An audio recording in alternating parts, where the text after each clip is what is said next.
11월 셋째 주면은 추수감사주일로 우리가 지킵니다.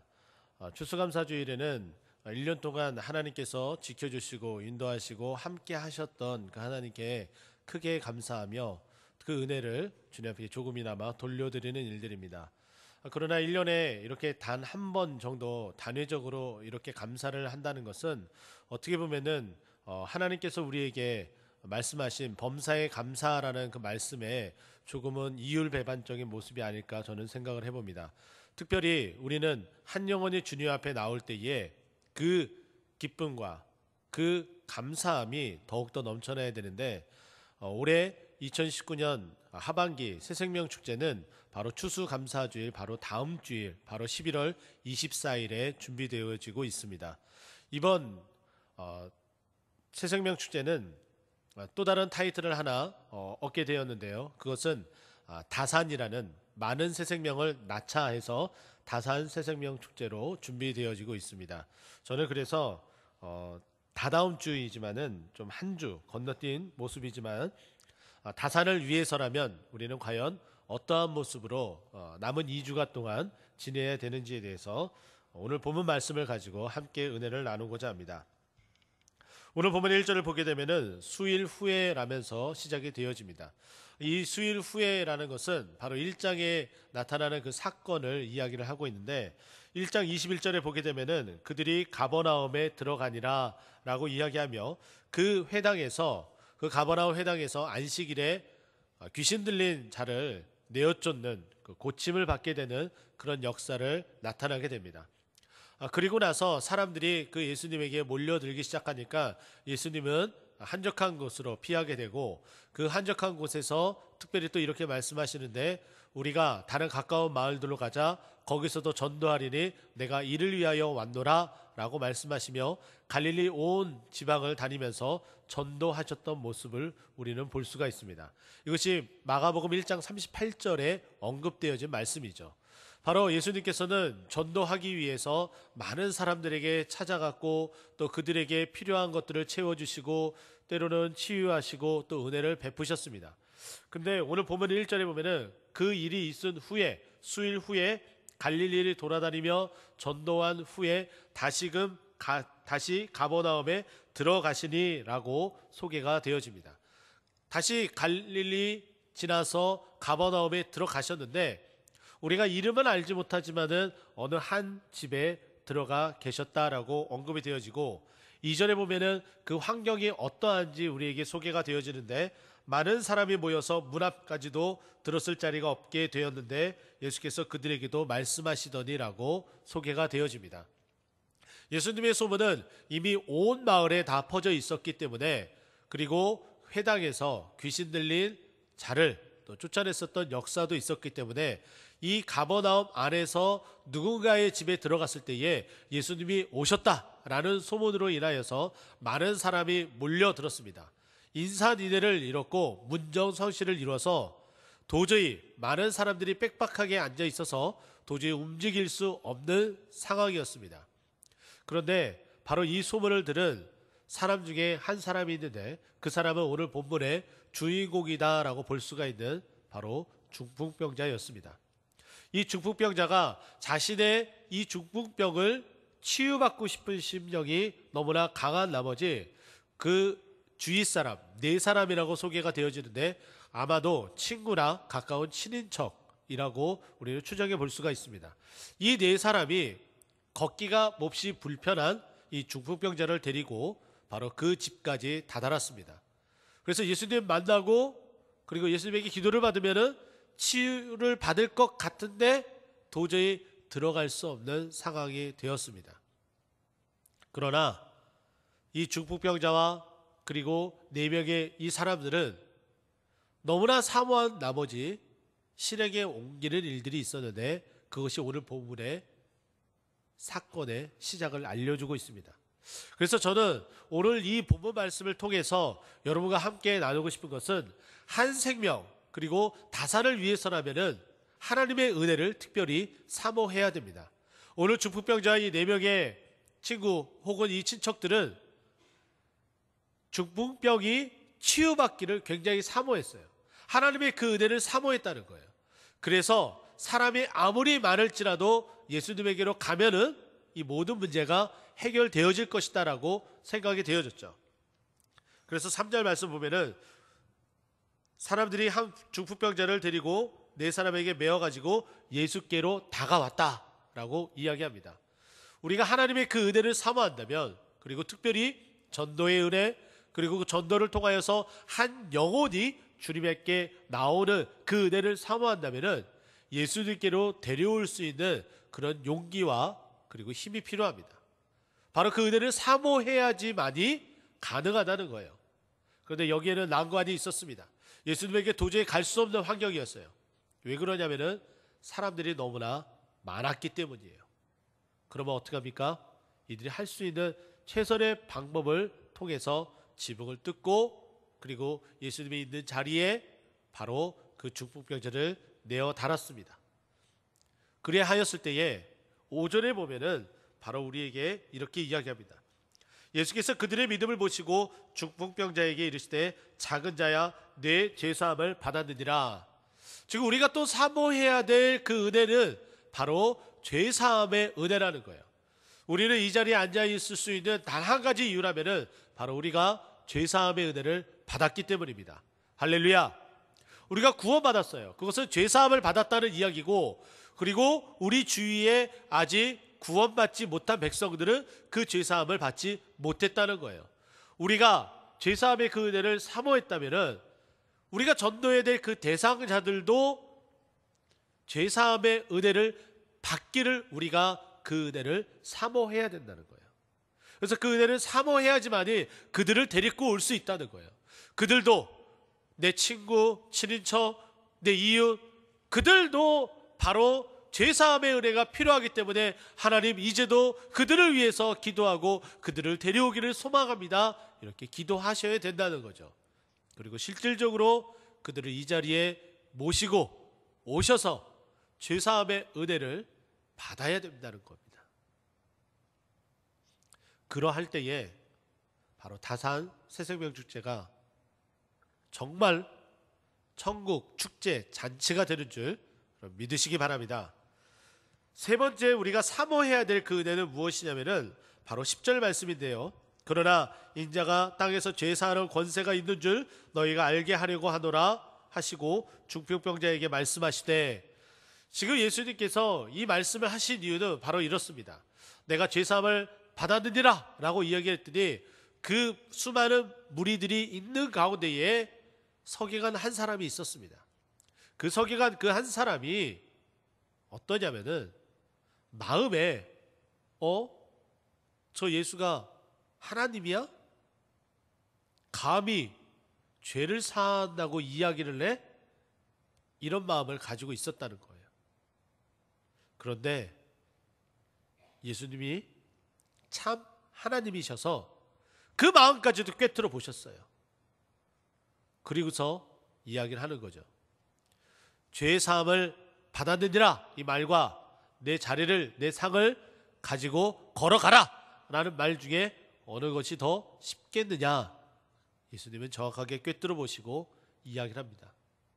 그리고 나서 다시금 중풍병자에게 내 상을 가지고 걸어가라 라고 이야기를 하며 10절에 바로 이 말씀을 하고 있는 겁니다. 알려주신다는 거예요. 예수님이 죄사하는 권세가 있는 것을 알려주시겠다는 거예요. 이것은 예수님 스스로가 내가 참 하나님이다, 나를 만나야지 구원을 받을 수 있다 라는 것을 소개하고 있는 거예요. 요한복음 17장 3절은 우리에게 이렇게 증거를 하고 있습니다. 영생은 곧 유일하신 참 하나님과 그가 보내신 자 예수 그리스도를 아는 것이다 라고 이야기해요. 예수님께서 직접적으로 죄를 사하는 권세가 있는 것을 알려주셨다는 것은 그 예수님을 통해서 바로 하나님을 만나게 되고 예수님을 만나게 되고 알게 되고 깊이 있는 관계를 갖게 되고 영생을 얻게 되는 그 과정에까지 이룰 수 있다는 거예요. 우리가 바로 이 은혜를 사모해야 됩니다. 1년, 2년, 그리고 5년, 10년, 20년, 30년 아주 오랜 시간 동안 교회는 다녔지만 전도해야 될 그 대상자 앞에서 예수님도 제대로 소개 못하는 분들이 계시다면은 이 시간에 이 은혜를 사모하시기 바랍니다. 예수님께서 자기 자신을 알려주신대요. 죄사하는 권세가 있는 참 하나님이심을 알려주신대요. 바로 이 은혜를 사모하셔서 이번에는 여러분들이 품으셨던 바로 그 태신자를 예수님을 소개하여 이 자리까지 모셔오는데 한치도 주저함이 없고 한치도 오차가 없는 그런 은혜의 다산 새생명 축제가 되기를 소망합니다.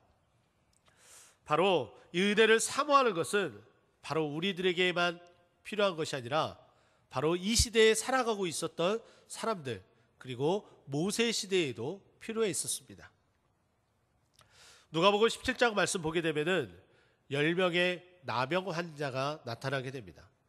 이 10명의 나병 환자가 다 함께 소리를 지르는 모습이 나타나게 되는데 17장 13절 말씀입니다. 소리를 높여 이르되 예수 선생이며 우리를 불쌍히 여기소서. 지금 이 10명의 나병 환자가 왜 이렇게 소리를 질렀겠습니까? 그것은 하나님의 은혜로 자신들의 빨리 치유받기 위해서라는 거예요. 여러분들이 은혜를 사모하고 바로 이 나병 환자처럼 은혜를 사모하며 부르짖는다는 것은 바로 여러분에게도 그 은혜가 필요하고 그리고 회복되어질 일들이 필요하다는 것이죠. 뿐만 아닙니다. 모세 시대에 모세가 호렙산에 올라가서 하나님의 그 은혜를 흠뻑 받는 일이 있었습니다. 출애굽기 33장 11절 말씀 보게 되면은 모세는 회막에 들어가서 친구와 이야기하듯이 대면하여 이야기하였다라고 소개가 되어집니다. 그리고 나서 모세가 회막 밖으로 나왔습니다.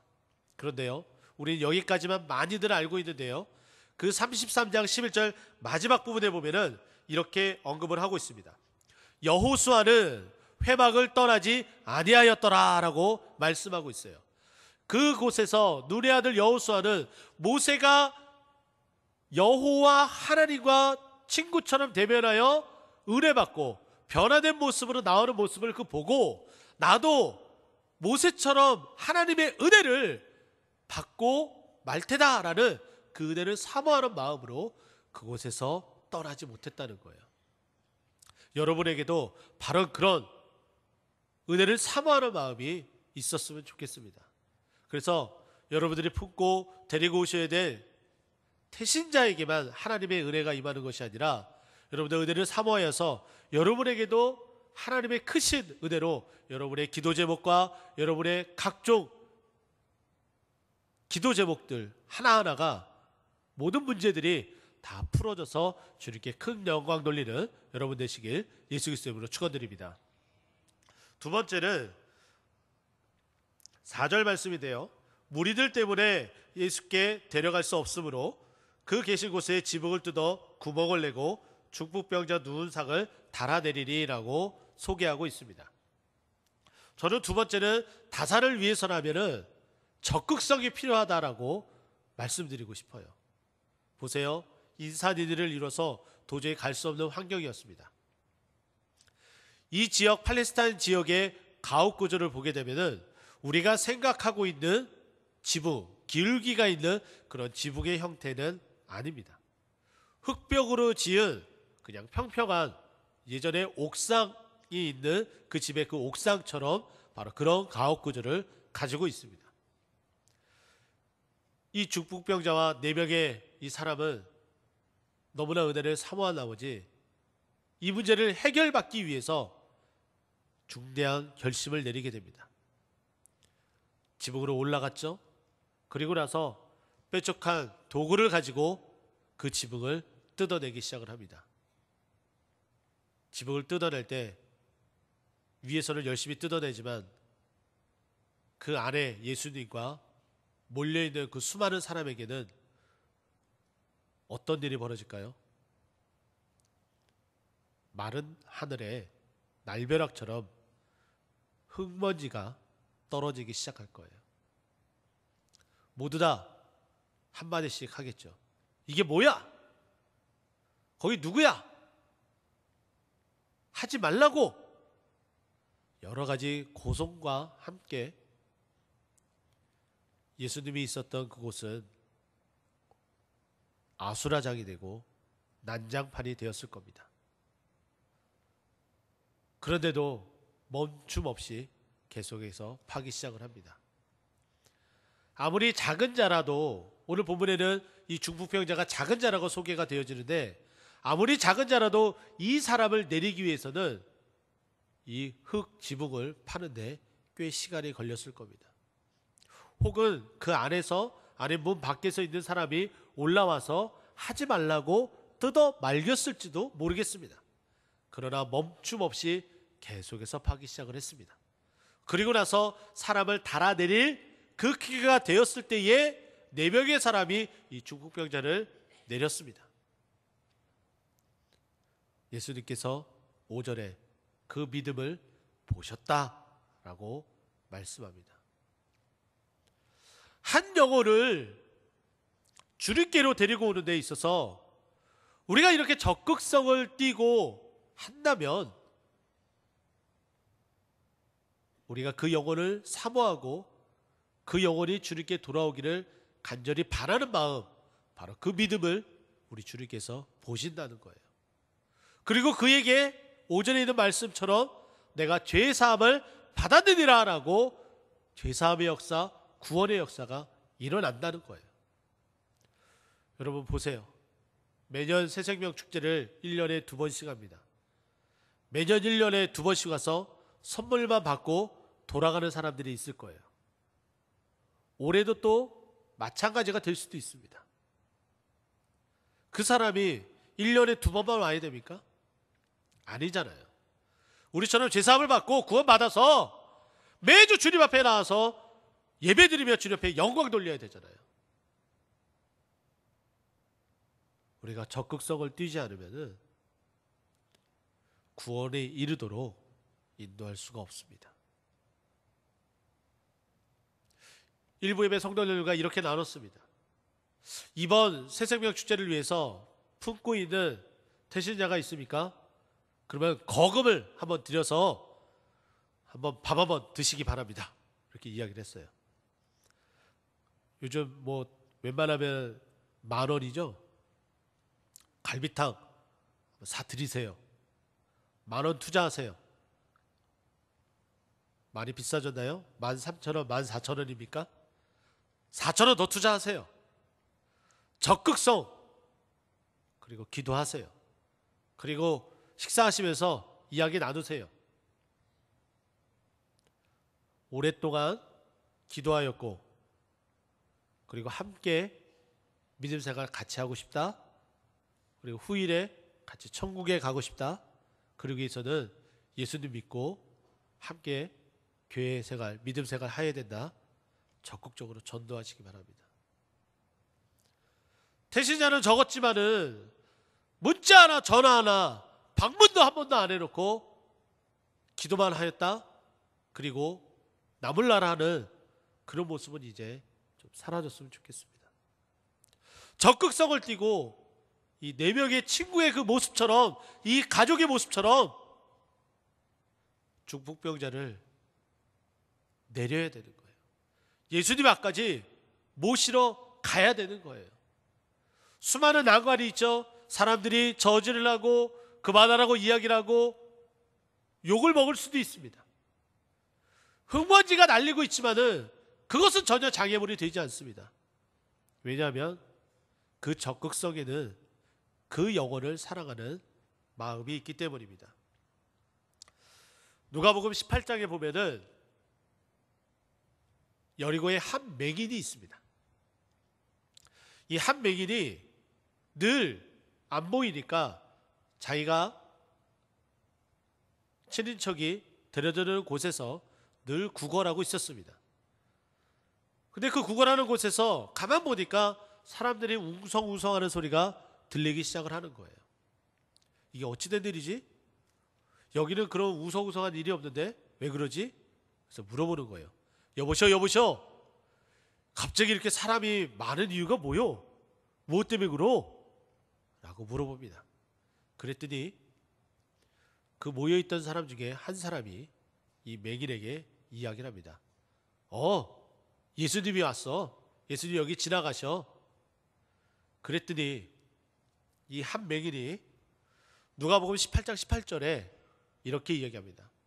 예수님이 지나간다는 소리를 듣고 이미 예수님의 그 소문을 들었기 때문에 다윗의 자손 예수여 나를 불쌍히 여기소서 라고 크게 소리를 질렀습니다. 이 맹인이 소리를 지르지 않으면 결코 예수님을 만날 수가 없는 거예요. 이 적극성이 있기 때문에 이 맹인이 눈을 뜨게 되는 치유와 그 기적의 역사 가운데 있었던 거예요. 우리가 적극성을 띠지 않으면 그 영혼이 주님 앞에 다가올 수 없습니다. 적극적으로 태신자에게 다가가서 이번에는 그 영혼이 단회적이 아니라 영구적으로 주님 앞에 나와 예배드릴 수 있도록 적극적으로 기도하며 준비하며 전도할 수 있는 저 여러분 되기를 예수 그리스도의 이름으로 축원드립니다. 마지막 세 번째는 바로 12절 말씀인데요. 그러나 그가 일어나 곧 상을 가지고 모든 사람 앞에서 나가거늘 그들이 다 놀라 하나님께 영광 돌리며 이르되 우리가 이런 일을 도무지 보지 못하였다 하더라. 세 번째는 하나님께 전적으로 영광 돌리는 삶이어야 됩니다. 우리는 이전에 이랬습니다. 전도하고 나서 내가 전도했어. 이번에 전도에서 1등 했어. 다 내가 드러나고 있어요.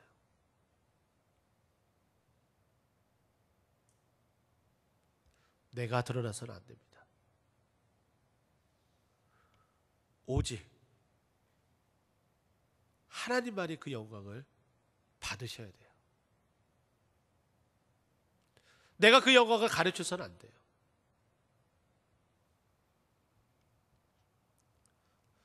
말씀도 보십시오. 그가 일어나 곧 상을 가지고 모든 사람 앞에서 나갔습니다. 그는 중풍병자는 특별하게 한 일이 없어요. 그 예수님 명령을 따라간 것 뿐이에요. 자, 그런데 그들이 다 놀라라고 표현해야죠. 중풍병자도 그리고 그 중풍병자를 데리고 4명의 사람도 마음속에 예수님에게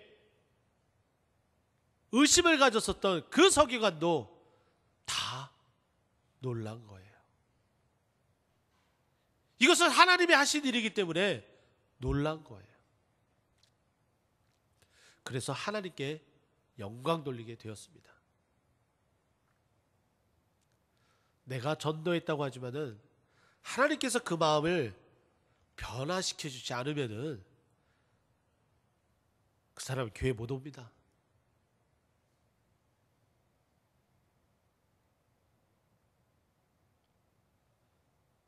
오직 하나님만이 하실 수 있는 일이에요. 우리가 그 하나님의 영광을 가져가서는 안 돼요. 오늘 본문은 바로 그것을 이야기하고 있어요. 그 중풍병자가 주님 앞에 영광 돌릴 수 있도록 우리 자리를 비켜주고 오직 주님만이 드러나야 된다는 거예요. 사도행전 3장을 여러분 기억하십니까? 늘 기도하러 시간에 맞춰서 올라갔었던 베드로와 요한이 제9시 시간의 때가 되어서 다시 미문을 통해서 기도하러 올라가고 있습니다. 늘 그곳에는 늘 구걸하는 나면서부터 안진뱅이 사람이 앉아 있었습니다. 늘 봤었죠. 그런데 하나님의 기적이 일어날 바로 그때에는 달리 보이기 시작을 하는 거예요. 그래서 베드로가 그 안진뱅이에게 찾아가서 이렇게 이야기합니다.